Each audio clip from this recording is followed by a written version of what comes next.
Awesome.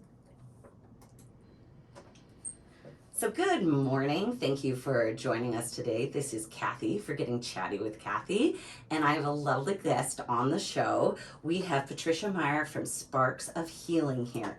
Now, nice to see you, Patricia. How are you? I am great, and it's always great to see you, Kathy. Yes, you have the best energy, and it makes sense that that's why you do what you do. And it's something that I would love other people in Regina to, get a sense for what Sparks of Healing is about. So how about to start, let's talk about what Sparks of Healing is, and then could you then tell us what your motivation behind it was? Awesome. Okay. Well, I am the sole proprietor of Sparks of Healing, and I joke around and spell that Soul. Yeah, I like that. So I'm a Reiki master teacher, and I'm also a certified hypnotherapist. So I do regular hypnosis, the stuff for stop smoking, lose weight, anxiety, all of those kinds of things. But my favorite thing to do are the regression therapies. So past life regression, and I actually even do something called future life regression, which when I learned it, I thought, I'm never going to do that, but it's so cool. See, this is what gets me. It's like there's no science that I have to or maybe there is. So this is the science side of me where I'm like, I don't know. Tell me what you say to the people like me that are humming and hawing and think, how can you really do past life or future life? Where does it come from? Well, okay, so first of all, I would say this to you, Kathy. So if you came to me and you have an issue that, for instance, one of my clients had a shoulder issue that she went to all the medical places she could think of, physiotherapy, everything. And then she said, well, maybe it's a past life regression thing. Maybe it's past life. So we went into a past life, found all the lives where she had, been stabbed in the shoulder, shot in the shoulder, all these different things. And now her shoulder's good. So let me ask you, whether it's real or whether it's your imagination, if it fixes your shoulder, who cares? Exactly. Right. Exactly. It worked for her. Exactly. So I think it's a fascinating thought to think about past lives. I know before we started recording, I was talking about how with Buddhist monks and all of the Buddhism with the reincarnation, it's been around this thought for thousands of years. Mm-hmm. And I feel like our generation and generations in the last, say, 100 or 200 years in Western culture have really snubbed their nose at stuff like this. So why is that? Could you take us down that path? Well, okay, so I'm going to blame the patriarchy.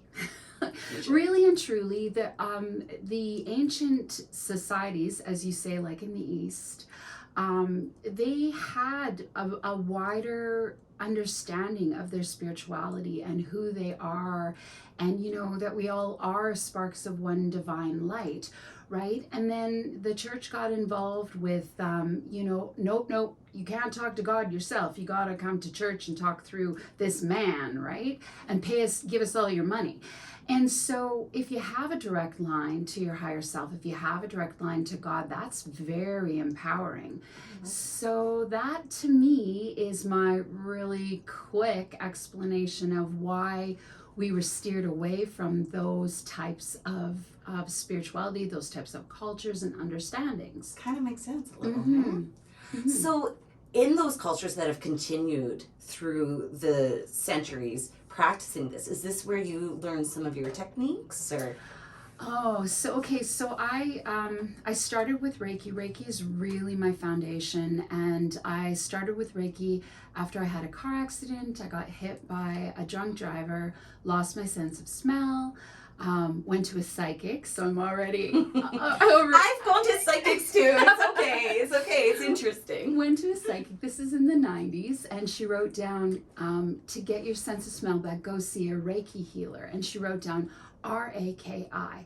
So there was no Google back then to go, did you mean R-E-I-K-I? So it took me a while to find Reiki. I had my car accident in 91. I found it in 97. Went to a lady here, and I said, so how many sessions to get my sense of smell back? And she said, 13, and I said, well, can I do this myself? So I took my level 1 in 97, took my level 2 in 99, and then Reiki just took me down all these different paths, which led me to a class with Bonnie Bogner. A lot of your listeners would know Bonnie Bogner, and I took her soul alignment class. And that in the day when I took her class, she did a small piece on past life regression. And I had the most amazing past life regression in that class. And I was looking for to understand a symbol that had been given to me that I was told was my symbol. And I'm like, I don't even know which way this thing is up. And it's now the symbol on my website. And I had this past life regression where the lady said to me, look at your feet and what do you see? And I said, oh, I have these golden slippers on and they lace all the way up to my knees. And I have this long white gown with gold around the sleeves and gold around the bottom. And she said, look at your hands. And I said, well, my hands are long fingers and they're white, not Caucasian, but white, and long golden blonde hair flowing down to my waist. And she said, well, look around you and what do you see? And I said, oh, I'm surrounded by children and I'm their teacher. And I teach them when they walk on this planet, when they leave this place, to remember that they are love and to walk on the earth leaving no trace. And when they meet the others, to not forget that they are love. And she said, oh, okay, is your symbol part of this place? And I said, yes, it's part of my school. And it means one heart, one voice. And I teach them love through song and through dance. And so then she took me to the time of my death. And you know that scene in Snow White where she dies and they put her on that glass marble? Yeah. It was like that. And they covered me with flowers and poems and they scarified the symbol on my throat as a sign of respect. And when she brought me out of that life, well, she asked me, where are you? And I said, Lemuria, Mu. And when I got out of it, I've had this amazing feeling of being love. And I've had that feeling 3 times in my life. But when I came out, I'm like, Lemuria, Mu, what the heck is that? And I'd heard of Atlantis, but never a Lemuria. And just having that experience and feeling that feeling of being love just shifted my direction in wanting to find more of that and wanting to give that feeling to other people. You know, I was at a session of yours where we did the chakra balancing, and sitting together and breathing and aligning those just being aware of your body. And just thinking through it is something that I don't do enough of, right? Mm-hmm. And I have taken yoga and stuff like that where, you have your breathing patterns for your movements, but it's very a calculated way to really do it. And I think the more you do it, the better practice you get at it. But with your voice and the way that you talk through it, it's almost hypnotic. Even you talking about the gold and the curls, you were made to talk to a group of people. So your past life as a teacher to me really resonates with how you are even today. Isn't that interesting? Well, thank you. You've really, did you always live this authentic to yourself kind of life? Well, when I was a little kid, I was into all of this stuff. I was constantly bringing home 10 books at a time on, UFOs, anything odd. Because to me, life had to be more interesting than, just the day-to-day grind, right? Yeah. Then around, my teens, I discovered boys and kind of forgot about that. But but that car accident really brought me back, and I did have a near-death experience because of that car accident, which was the first time I got taken to that feeling of being love. And it really brought me back on my spiritual path and just investigating all of this. Isn't that interesting? So maybe that's what was supposed to happen to shoot you back into this pathway. I would believe that, yeah. I would Cool. believe that because really, I mean, most people who take a ride on the hood of someone's car get a little bit more than, you know, a slight fracture and lose their sense of smell, right? It's got lasting effects. And for me, really, I mean, having no sense of smell kind of sucks when it comes to eating and stuff like I that. didn't know that about you. Yeah. But is it back now? It's coming back. It's not entirely back, but it is coming back. Maybe it's a Yeah. learned thing too, maybe. That's what my husband says. Really? Yeah. Look at us. Yeah, like that. Maybe I have to teach my brain, oh, when I have these smells that, oh, okay, that's coffee, that's this, that's that. I don't know. Bacon. It's interesting. Yeah, bacon, yeah. Coffee and bacon are like my favorite There you smells in the go. morning. Well, I really think that in Regina, we have a little community. And until I started to meet people like you, I have a girlfriend that does some work with Bonnie Bodner. And it really opened to my eyes to sound baths and all of these interesting tools that you can have in your tool belt when you are feeling like you need a little pick me up or whatever it is. And with your story with the shoulder, who cares if it's science or not if you're feeling better after it? And science does support hypnosis. Tell me about this. Okay, so you know, you have three parts of the brain. There's your conscious mind that decided to, you know, put your hair in a bun today. And then there's your subconscious mind, which is like CCTV. It's recording absolutely everything. So every book you've read, every movie, every dream, every waking experience, and all of that is captured in the subconscious mind, along with the emotion that the conscious mind has attached to those memories. So that's where things get trapped. That's where pain gets trapped and trauma. All of those things. And then where we differ is in the superconscious mind. Science will, I'm not sure what science thinks about that, but in spirituality, our superconscious mind, our higher mind, our soul mind, if you will, is really the point where we see it all. We know it all. So we know that the subconscious mind traps these memories, and that's where trauma, you know, I had a man one time who was afraid of water, grown man. The guy had a boat, but he wouldn't go in the water, right? And then came into hypnosis, found out when he was about 4 years old, one of his uncles, you know how they used to do this thing where, sink or swim, kid, threw him in the lake. And that's where the fear, that's where the fear of water came from. He didn't remember that memory at all, went through hypnosis, you know, neutralized the emotion for that memory, and now he swims. Right? That's fantastic. Yeah, so there's those kinds of things too. Now that's not past life, that's present life, but it's all the same, right? And past lives, I mean, you know, science is getting more and more to be measuring the fact that we are energy, right? And energy can neither be created nor destroyed. So if that's the case, well, what happens to that energy that runs these human bodies when we're done? I saw a science, like maybe a documentary. I wish I could quote who it was. They were doing some research on people that passed away. And they were showing that there was things like their heart, their breathing stopped. And even 15 minutes later, the brain itself was actually having some chemical activity or something. So they were thinking that, you know what is that after you've passed away? And maybe that's your energy doing that, you know? Could be. And depending, I mean, there's different thoughts. Sometimes the belief is, you know, the soul, people who are in comas and stuff, that they leave and come back and leave and come back, you know, that they're not just, but I mean, I can't prove any of that to you. But, I hope they do, because that would be so boring just laying there. Exactly.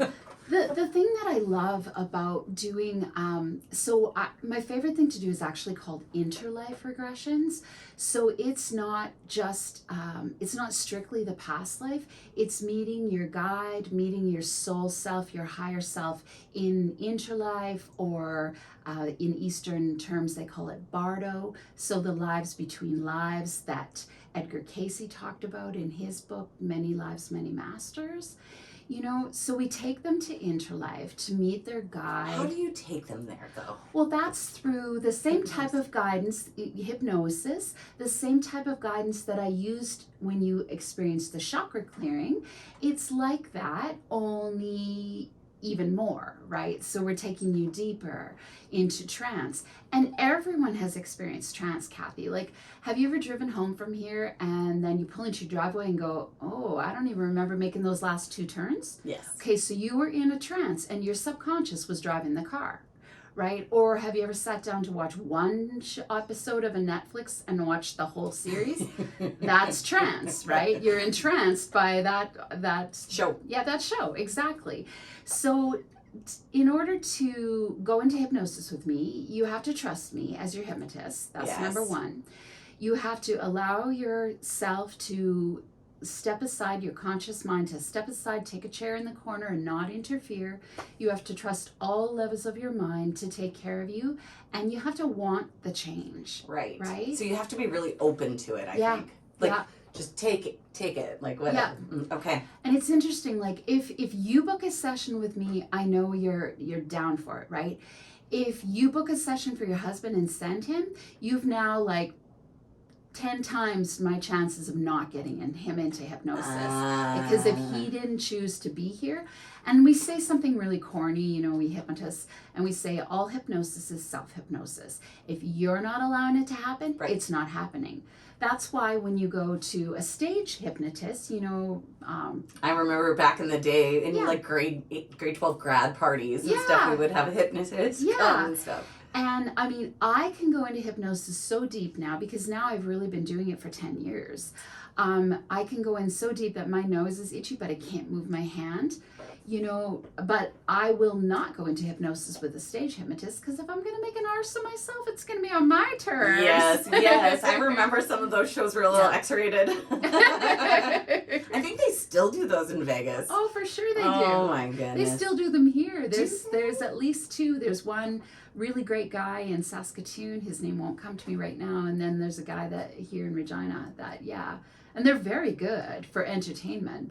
But that's not what I'm doing. I'm not looking to, you know, go, Kathy, give me your PIN number. I'll dance for you or whatever it is. Make you cluck like a chicken. No, that's not what I'm all about. Yeah. One of the things I really think is great about you, Patty, is you've lived different lives like I have. I worked in the business world for a long time. Mm-hmm. And, you know, having that regular 9-to-5 job is a lot different than what we're doing right now in our lives. Mm-hmm. Can you explain how you got there? Like how you evolved? Well, so even when I was in the corporate world, I remember one of my directors said to me, you do more here than what's on your job description. Because I used to joke, my office, I had crystals and plants and stuff. And I even had a tarot deck in my office, but it was this really funky tarot deck that has like a rainbow and a unicorn on the front. And it's really sassy. PG. Yeah, it's totally sassy tarot. But, you know, people used to come to my office, and even when I wasn't there, they would sit down, they would take a breath, look around at the art and and they would draw a card. And then they would send me a note and go, yeah, I came to your office, you weren't there. I was in your hub of harmony. I even feel better when you're not there. So, I mean, yes, I was there to, you know, be the organizational change manager Which on you're projects. extremely good at. Well, thank you, my dear. And I loved doing that, but I never truly left my spirituality behind, right? One time I sent Reiki into a room because I had to get 2 sort of warring factions together for a meeting to agree on something. And I sent Reiki to the room in advance, you know, and the meeting went super well. We actually ended early. And then one of my peers from Saskatoon said, how did you do that? What did you do to them? They got along. And I'm like, well, I'm actually a Reiki master and I do this and this is what I did. And she's like, so cool. You need to do that for like the teachers and the government right now. Well, I'm not facilitating their meetings. Oh, jeez. Send them that energy. There you go. We can all send them that energy. We are. Yeah. So you're doing project management and you also are carrying this side arm of like light and love, which is wonderful. Mm-hmm. Do you think that's what kept you balanced while you were working? Yes, I honestly, the fact that I practice hypnosis, I practice self-hypnosis, I do Reiki on myself, I think that my spiritual foundation is what got me through a lot of the tough times. As you know, Kathy, I lost my daughter. I have 3 sons. My daughter passed away from a brain tumor at age 5 in 2007. And, the fact that I am still sane and, not immersed in grief, I really credit my spiritual foundation for that, and my past life, or sorry, not my near-death experience, because I know where she is great. I'm not worried about her. I love that. That's what a great way of looking at those things and really like finding it with your own truth. Yeah. And I do think that the fact that I don't believe this is all there is, and I do believe we are here to have lessons and to learn, and I truly believe that our ultimate goal is to choose love and to be love on the earth. It's pretty hard some days to choose love, but it's interesting because you can hold the emotion of love, or you can hold fear, anger, depression, but you can't hold them both at the same time. So it's always a choice of, am I going to choose love, or am I going to choose to be ticked off at that guy who cut me off at the light? And that's really what I do, Kathy. It was funny that you mentioned the tool belt, because that's what I say. I say I have a spiritual tool belt, and I'm going to use whatever tool that I need to connect you to your soul, to help you forgive yourself, to help you have self-compassion, to help you have self-love. Because I truly believe that if everybody loves themselves, then they're not looking for something from anybody else. They're not looking to have anybody else fill them up inside. And then we are more loving to other people because we're not always fearful of that there's not enough or something can be taken from us. So that's really my goal. I want to be your soul connector. Oh, I love that. And honestly, since I've met you, you've always had that light about you. It's not like a passé thing. And I think that that's something that I need to take from you more, because I do see things sometimes with not as, what is it? My glasses are sometimes half full or half empty. I don't know. Either way. So you've told me about your hypnosis. You've told me about past life regression. You've told me about your work in the business world. What else gets you going? I'm going deep. What else gets me going? You're an artist. Oh yeah, I'm an acrylic artist. I haven't really sat down to do that for a little while, but I love messing around with paint, and I do some. I do the abs. It's really funny. When I first started doing acrylics, I thought that paint pouring wasn't art. Because what? You're just pouring paint on a canvas. How is that art? Then I started doing it. Holy crap. Tons of variations. You really need to know. You need to know fluid dynamics and color theory and all of that stuff. So yeah, I actually have a bunch of my art at Roxy's studio on 12th Avenue here. Yeah, she built a gallery wall. So cool. My art is there for sale. Yeah. Cool. Yeah. Where can people find you? Online? Absolutely. So I'm at sparksofhealing.ca. And all of my services are listed there. And actually, there's one thing I do want to say is, so if people are not sure about if they want to take hypnosis or not, is it right for them, I actually offer a free 30-minute consultation, and you can just go to sparksofhealing.ca and book your time in. And the same thing with Reiki. If you're wanting to take a Reiki class and you're not sure if I'm right to be your teacher, you can book a 30-minute. It's like a date. Yeah, and we just meet over Zoom, so you can ask some questions, I can ask some questions, and we decide if we're a right fit to work together. Well, honestly, so as someone who's like a little bit leery of the past life regression and me talking to you about the science, the more we talk about it, though, the more I want to do it. And it happens every time we get together. I'm like, geez, I should do it. I honestly think that there's so many things in this world that we don't know about. Mm-hmm. And to be closed off about it Mm-hmm. is like the wrong thing, in my opinion. So I want to learn. And I'm just thinking, though, when I'd get to your house and I'd be like, mm-mm, mm-mm, mm-mm, and then you wouldn't have a chance because I'm being closed off. So I got to like shake that idea off and just be like, what will be, and like try it. My toughest client was one of my best friends, and That's totally the way it works. When I first took my training, I had to do 20 hours of practicum before I could become certified, and this is regular hypnosis. So I offered 10 of my friends 2 hours each, and my one friend said, "I really want to be hypnotized," and so she came. And we would do it on the weekend, and then Monday we would get together for coffee, and she'd be like, "I'm not sure I was in hypnosis," and I'd be like, "Okay." So, but I want to come back. So then by Wednesday, she's like, "Well, maybe I was. We'll see what happens next." So then after a few sessions, she has, I can't remember what it's called, where you can't stand the sound of somebody else chewing. Oh, I don't like that either. Right. Okay, so she would be so bad that she would want to strangle the person who was across the wall from her in her office. And then one day we go for coffee and she goes, "Oh my God, you fixed it." And I go, "I fixed what?" She's like, "I don't want to strangle her anymore. It doesn't bother me at all." We weren't even working on that, Kathy. Whatever we were doing. She let go of something else that was pissing her off. Yeah, exactly. So cool. And now she's a hypnotist too. She's so Shush! Cool. No, I'm serious. That's so funny because for years one of my best friends, her name's Raina, she would do card readings and she'd go to parties and do all these things. And I would just be like, "But you know me. Like, that's why you put that out." Because she's like, "How am I controlling what's coming out after you shuffle them and stuff?" So it's true. It's like us friends, and the more we know, we have to like trust them. Yeah.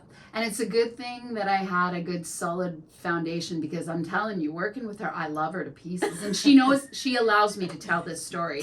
But, working with her, like, was really hard on my confidence. But she's like, no, I really wanna. So, yeah. So I have had tough cookies like you in my chair. Okay, I'm going to come. I don't promise unless I do it. So I'll be there. There you go. Maybe we can, I'm not letting it get recorded in a million years. Oh, but we can talk after, and we can go through it with people. Well, actually, I do record it.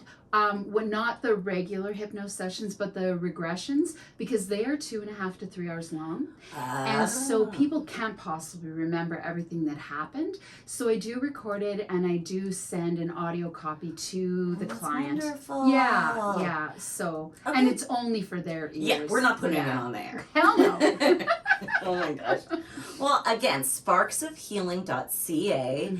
Patricia Meier, you have my full support and what you do, because I think it's beautiful. I think all of you out there should really consider at least exploring the thought of trying to do this, because I think if you can help with even a little bit in that tool belt of ours to make us feel a little better, why not, especially these times. Absolutely. Everyone comes away with a knowing that they are loved, and that they have a team that supports them. Yeah.